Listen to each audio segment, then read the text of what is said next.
Hello everyone and welcome to yet another video of English or Fun।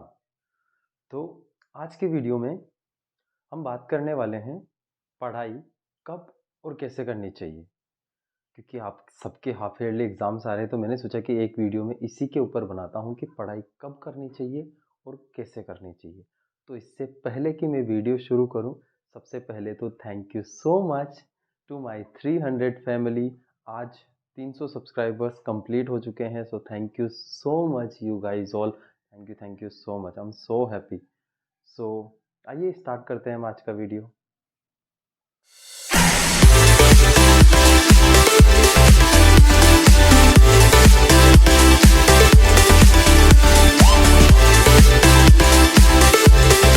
पढ़ाई कब करनी चाहिए, इस चीज़ के लिए तो ना हमने मतलब बचपन से बड़ा सुना है कि सुबह पढ़ना चाहिए। सुबह सुबह जो भी हम पढ़ते हैं ना, वो हमें याद हो जाता है, वो हमें कंप्लीट याद रहता है सुबह हम जो भी पढ़ाई करते हैं। लेकिन आपको पता है ऐसा क्यों होता है कि हम सुबह जो पढ़ते हैं वो हमें याद रहता है? ऐसा इसलिए होता है कि जब हम सुबह उठते हैं ना, तो उठते ही जो हमारा थॉट प्रोसेस जो होता है ना, जो हमारे दिमाग में जो थॉट्स चलते रहते हैं चौबीसों घंटे, वो थॉट्स चलने का जो प्रोसेस होता है ना, वो सुबह के टाइम पे थोड़ा डाउन होता है। थोड़ा क्या, एक्चुअली बहुत ज़्यादा डाउन होता है। सुबह के टाइम पे जब आप सुबह उठ के पढ़ाई करोगे तो ज़्यादा से ज़्यादा एक थॉट आ सकता है कि चाय कब मिलेगी।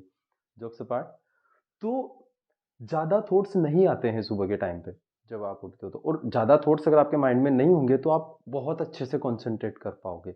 ठीक है, तो इसीलिए सुबह का जो टाइम होता है ना, उसको सबसे ज़्यादा बेस्ट माना जाता है पढ़ाई के लिए। लेकिन आप किसी भी टाइम को बेस्ट बना सकते हो पढ़ाई के लिए। ऐसा ज़रूरी नहीं है कि भाई आप सुबह उठ के ही पढ़ाई करो, कोई भी टाइम बेस्ट हो सकता है। बस जो आपके थॉट्स है ना, वो हावी नहीं होने चाहिए आपके ऊपर जब आप पढ़ाई करने बैठो। तो अगर आपके थॉट्स आपके ऊपर हावी हो जाएंगे तो फिर आप जो भी आप पढ़ रहे हो वो सारा ऊपर से जाएगा, उसमें कोई मतलब नहीं निकलेगा। अब थॉट्स हावी कब नहीं होंगे? जो भी आपके दिमाग में मान लो थॉट्स आ रहे हैं ना कि आपको खेलने का मन कर रहा है, तो आप एक काम करो, पढ़ने बैठने से पहले ना आप 15-20 मिनट खेल लो, उसके बाद ही पढ़ने बैठो। आपका टीवी देखने का मन कर रहा है, मान लो आपको टीवी से रिलेटेड थॉट्स आते हैं ज़्यादातर, तो आप पढ़ने बैठने से पहले 15-20 मिनट आधा घंटा टीवी देख लो, उसके बाद ही आप पढ़ने बैठो। तो आपको सारी चीज़ें बहुत अच्छे से लर्न होंगी। ठीक है, तो पहली चीज़ तो ये हो गई कि पढ़ाई कब करें। पढ़ाई सुबह करें, ठीक है, बहुत अच्छी बात है सुबह करें, क्योंकि थॉट प्रोसेस बहुत डाउन होता है सुबह के टाइम पे। और उससे भी ज़्यादा इंपॉर्टेंट है कि पढ़ाई तब करें जब आपका मन लगे पढ़ने में। ठीक है, क्योंकि ज़बरदस्ती की पढ़ाई का कोई मतलब होता नहीं है, उसका कोई मतलब नहीं निकलता है। जब आपका मन करे पढ़ने का, जब आप मन से पढ़ने बैठो। और एक्चुअली है ना, आप धीरे धीरे ना अगर आप ऐसा करोगे, मान लो कि आपका टीवी देखने का मन करता है या फिर खेलने का मन करता है, वो आपके दिमाग में उससे रिलेटेड थॉट्स आते हैं, तो आप जो मैंने बोला कि आप 15-20 मिनट पहले खेल लो या फिर आप 15-20 मिनट पहले टीवी देख लो। लेकिन जब धीरे धीरे ना आपका स्टडी की तरफ इंटरेस्ट बढ़ता जाएगा, आप पढ़ाई करते जाओगे, तो फिर वो थॉट्स ऑटोमेटिक फिर आपको पढ़ाई से रिलेटेड ही आपके दिमाग में थॉट्स चलने लग जाएंगे। तो वो तो और भी ज्यादा अच्छी बात है ना। ठीक है, तो पहली चीज तो ये होगी कि पढ़ाई कब करें। अब दूसरी चीज है कि पढ़ाई कैसे करें। ठीक है, तो रटना बिल्कुल भी नहीं है चीजों को।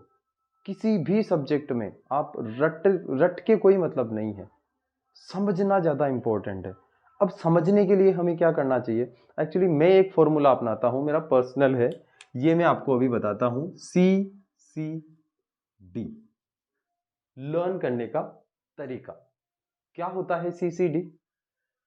C stand for concept, again C stand for content, और D स्टैंड फॉर डेप्थ। हम क्या करते हैं, हम किसी भी चीज को पढ़ना स्टार्ट करते हैं, चाहे वो SST हो, चाहे वो इंग्लिश हो, चाहे वो साइंस हो, हम किसी भी चीज को पढ़ना स्टार्ट करते हैं, बस हम उसको सीधा पढ़ना स्टार्ट कर देते हैं। क्वेश्चन पढ़ा, आंसर पढ़ा, काम खत्म। और फिर बोलते हैं कि हमें तो लर्न ही नहीं हुआ। कैसे लर्न होगा? आप सबसे पहले ना कोई भी क्वेश्चन उठाते हो, उस क्वेश्चन को आप पहले उसका कॉन्सेप्ट समझो, उस क्वेश्चन को समझो कि आखिर ये क्वेश्चन कहना क्या चाह रहा है। एक वर्ड भी अगर आपके पकड़ में आ गया ना उस क्वेश्चन से, बस काम हो गया आपका। तो उस क्वेश्चन को आप समझने की कोशिश करो कि आखिरकार ये क्वेश्चन है किस बारे में। जबकि हम मेनली गलती क्या करते हैं, हम ये जो तीसरा स्टेप है ना, हम डायरेक्ट इस पे कूद पड़ते हैं, डेप्थ में चले जाते हैं हम डायरेक्ट। तो डायरेक्ट अगर आप डेप्थ में जाओगे तो कभी भी चीजें लर्न नहीं होंगी। आपको सबसे पहले कॉन्सेप्ट पे जाना है।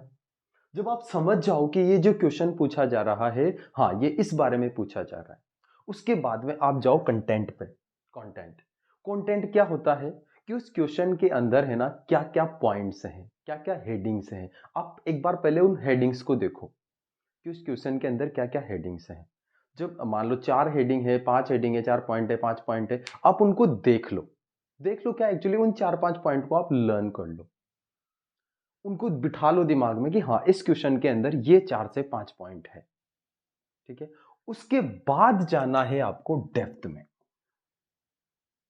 और फिर जब उसके बाद जब आप डेप्थ में जाओगे ना, तो आप जब वो डेप्थ पढ़ोगे, तो आपको डेप्थ पढ़ते टाइम पे ऐसा लगेगा कि अरे यार ये तो मुझे याद था, इसमें तो यही लिखा हुआ है, देख लेना आप ये होगा। जब आप उसको पढ़ोगे ना उसके अंदर से, क्यों? क्योंकि आपने पहले उसका कॉन्सेप्ट क्लियर किया, उसके बाद में आपने कंटेंट जो उसके अंदर जो पॉइंट थे आपने उनको समझ के आपने उनको लर्न किया।